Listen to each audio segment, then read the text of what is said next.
네, 기도하실까요? 하나님 감사합니다. 2월 1일이고요. 오늘은 설날입니다.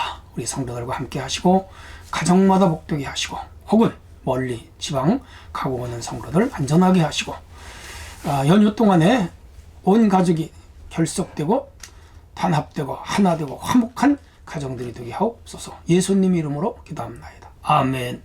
네, 성경 말씀입니다. 누가복음 9장 1절에서 17절 내용이 조금 됩니다. 제가 읽습니다.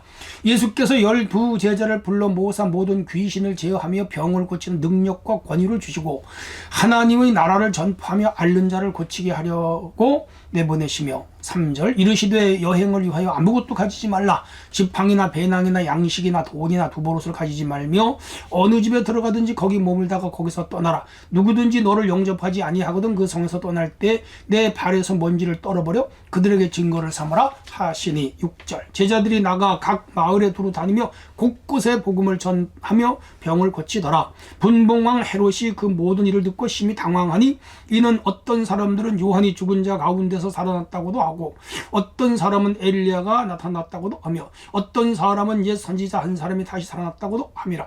헤롯이 이르되 요한은 내가 목을 베었거늘 이제 이런 일이 들리니 이 사람이 누군가 하며 그를 보고자 하더라. 사도들이 돌아와 자기들이 행한 모든 것을 예수께 여쭈니 데리시고 따로 벳세다라는 고을로 떠나가셨으나 무리가 알고 따라왔거늘 예수께서 그들을 영접하사 하나님 나라 일을 이야기하시며 병 고칠 자들을 고치시더라. 이날 날이 저물어 가매 12사도가 나와 여짜오되 우리를 보내어 두루 마을과 촌으로 가서 유하며 먹을 것을 얻게 하소서. 우리가 있는 여기는 빈들이니이다. 예수께서 이르시되 너희가 먹을 것을 주라 하시니 여짜오되 우리에게 떡 5개 물고기 2마리밖에 없으니 이 모든 사람을 위하여 먹을 것을 사지 아니하고는 할 수 없사옵나이다. 이는 남자가 한 5,000명쯤 되밀어라. 제자들에게 이르시되 또 그 때를 지어 한 50명씩 앉히라 하시니. 제자들이 이렇게 하여 다 앉힌 후에 예수께서 떡 5개 물고기 2마리를 해서 하늘을 우러 축사하시고 떼어 제자들에게 주어 무리에게 나누어 주게 하시니 먹고 다 배불렀더라. 그 남은 조각을 12바구니에 거두었더라. 아멘. 네, 내용이 좀 길었죠? 오늘도 크게 한 3가지 정도이죠. 12명의 제자를 전도자로 파송하는 일과 헤롯이 예수님의 소문을 듣고 저기 놀라는 일과 그리고 떡 5개 물고기 2마리 즉 5병 2호로 5,000명을 먹이고 12강주를 거두는 사건, 이렇게 요약 정리가 되겠습니다. 자, 오늘 주제는 하나님 나라를 보여줄 제자의 사명인데요. 우선 1절에서 9절을 한번 살펴보려고 합니다. 예수께서 12 제자를 불러 모셨죠. 베드로, 요한, 야고보, 안드레, 바돌로메, 빌립, 도마, 마태, 알페오들, 야고보, 다데오, 가나안, 시몬, 그리고 가론주다, 이렇게 해서 12명이 됩니다. 자, 그들에게 귀신을 제어하는 능력을 주셨고요, 병을 고치는 능력을 주셨고요, 하나님 나라를 전파하며 앓는 자를 고치는 능력을 주셨습니다. 야, 이게 소위가 사도적 능력이라고도 하고요, 선교학적 능력이라고도 합니다. 실제로 초기 기독교 초기에는 이런 능력이 나타났어요. 마가복음 16장 17절에 믿는 자들에게 이런 표적이 따르니 새 방언을 말할 것이요 귀신을 쫓아낼 것이요 병든 자에게 손을 얹으면 나을 것이요 뱀을 손으로 집을 것이요 무슨 독을 마실지라도 해를 입지 아니하리라. 복음 전도자들에게 나타난 특징이옵니다. 초대교회 많은 역사가 일어났고요, 지금도 이렇게 선교사들이 오지에 복음을 듣지 못한 자들에게 가서 복음을 전할 때 이런 능력이 왕왕 나타나고는 합니다. 이제 한국 교회도 초기에 많이 나타났습니다. 신유의 은사 가진 사람들도 있고요. 그런데 이것은 2가지 작용이 있어야 돼요.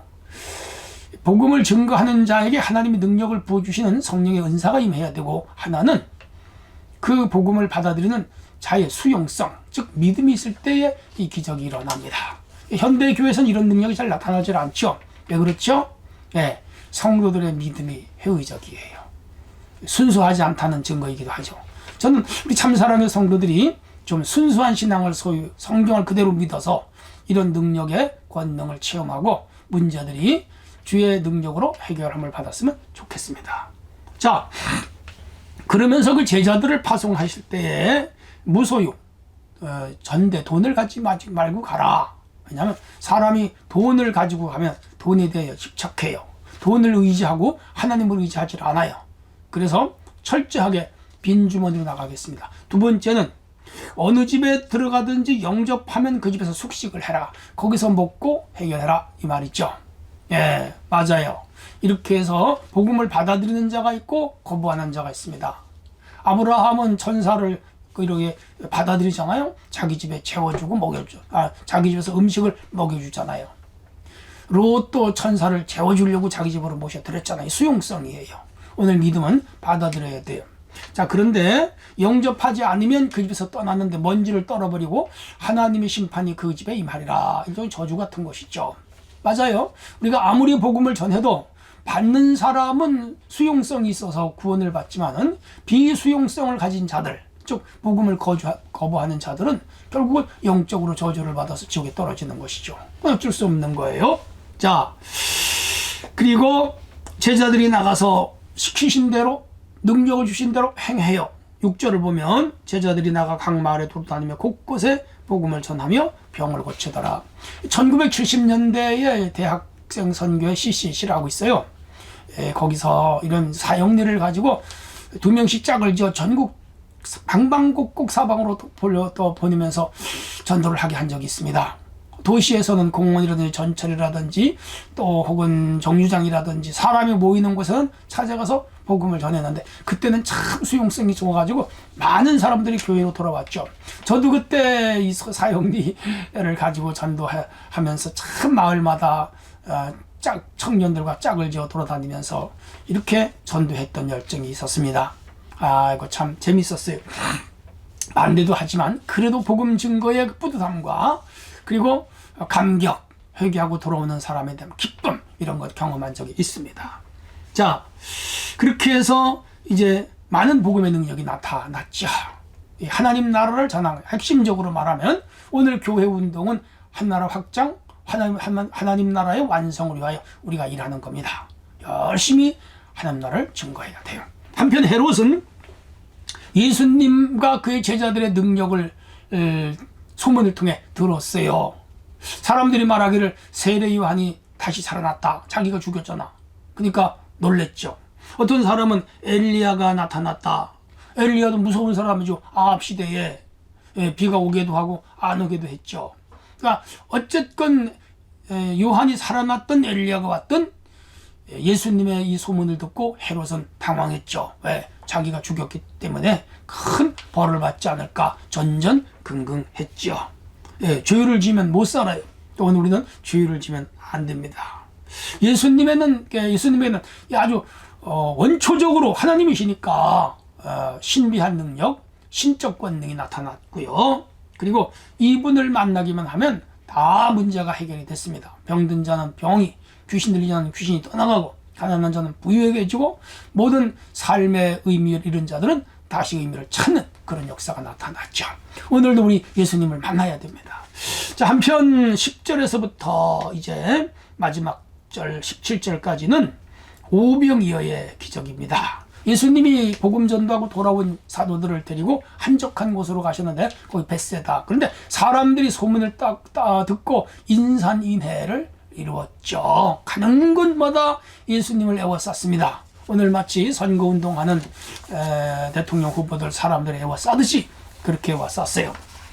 오늘날 정치인들은 정치적인 목적으로 사람들을 불러 모으지만은 예수님은 정치적인 목적이나 명예나 인기나 무슨 서커스나 그런 거 아니에요. 그냥 하나님을 전하고 복음을 증거하고 병든 자를 고치고 귀신 들린 자를 쫓아내고, 자, 이런 복음적인 능력을 행하니까 당시 영적 결핍을 느낀 자들이 많이 따라왔죠. 그래서 5,000명, 남자만 5,000명이나 주님을 따라왔으니까 아이도 있을 것이고 부인들도 있을 것이고, 그래서 한 10,000명이나 20,000명은 되지 않았을까, 그렇게 추측이 가능합니다. 자, 그런데 문제가 생겼습니다. 날이 저물었어요. 그리고 거기는 들판이에요. 근데 그들을 먹여야 되잖아요. 돈이 없어요. 그래서 요한복음에 보면 예수님께서 너희들이 먹을 것을 주어라 그랬더니 빌립이 아이고 예수님 여기 빈들이고요 저녁이고요 돈이 200데나리온 더 필요합니다. 혹 돈이 있다 하더라도 저녁에 어디에서 이렇게 많은 사람을 먹일 수 있는 음식을 장만할 수가 있습니까? 그럼 맞죠. 오늘날도 어느 식당에 예약을 하지 않고 가면 한두 명이나 네다섯 명 같으면은 즉석에서 주지만은 10명, 20명 가면은요, 예약하지 않고 왔다고 안 받아줘요. 근데 지금 100명도 아니고 1000명도 아니고 5000명이에요. 예약하지 않으면 어떻게 만들어내겠어요? 못 만들죠. 불가능입니다. 자, 그런데 너희들이 먹을 걸 줘라 그랬더니 빌립은 요한복음에 보면은 돈이 없다고 그랬고요. 그런데 안드레가 어디에서 떡 5개 물고기 2마리를 구했는데 어린 아이가 줬다 그랬어요. 자, 그런 깊은 내용과 디테일한 내용은 설명할 시간이 없고, 어쨌거나 예수님은 그걸 받았어요. 손에 넣으셨어요. 그리고 그것을 가지고 축사 간절히 기도했어요. 그리고는 그들에게 나누어 줘라. 예수님 50명씩 카운트하기 쉽게, 또 이렇게 질서를 정연하게 앉겠죠. 오늘 교회는 질서가 있어야 돼요. 우리 하나님 질서에 하는. 그렇게 해서 나누어 줬더니 5000명이 먹고, 12강주들을 거두었더라. 뭐를 말하죠? 하나님의 능력, 예수님의 신적 권능, 그리고 하나님 나라의 풍요, 불가능을 가능하게 하는 하나님의 역사, 이런 것들을 여기서 우리에게 보게 하시죠. 한편 하나님의 나라는 3가지 성격으로 이 땅에 임하는데, 첫째, 권능으로 임하는 나라. 바로 이 권능이에요. 우리 교회 우리 성도들에게 이런 권능이 임하기를 바라고요. 두 번째, 은혜로 임하는 나라. 5000명이 먹었는데 돈 한 푼 안 주고 먹었어요. 공짜로 먹었어요. 12강줄이 거두었어요. 배고픈 이들이 예수님으로부터 다 공짜로 먹었어요. 복음은 무료예요. 교회에서 설교를 듣고 예배를 드리고 은혜를 받고 축복 기도를 받고 무료예요. 목사님 헌금 드리잖아요. 그건 감사함의 표시지 그걸 받고 하는 건 아니에요. 이렇게 하나님의 나라는 은혜로 임하는 나라입니다. 그리고 영광으로 임하는 나라입니다. 여기서 영광은 더 프레이즈가 하나님을 찬양하는 거예요. 찬양. 하나님 나라는 찬양의 나라, 기쁨의 나라, 영광의 나라. 그렇습니다. 이렇게 해서 먹든지 마시든지 무엇을 하든지 하나님 영광을 위하여 사는 나라. 이것이 오늘 교회의 임무요, 우리의 사명이기도 합니다. 오늘 설이잖아요. 여러분 집에서 맛있는 거 많이 드시고요, 행복한 시간을 보내시기를 바랍니다. 하나님 감사합니다. 오늘도 말씀대로 하루를 승리하게 하옵소서. 예수님 이름으로 기도합나이다. 아멘.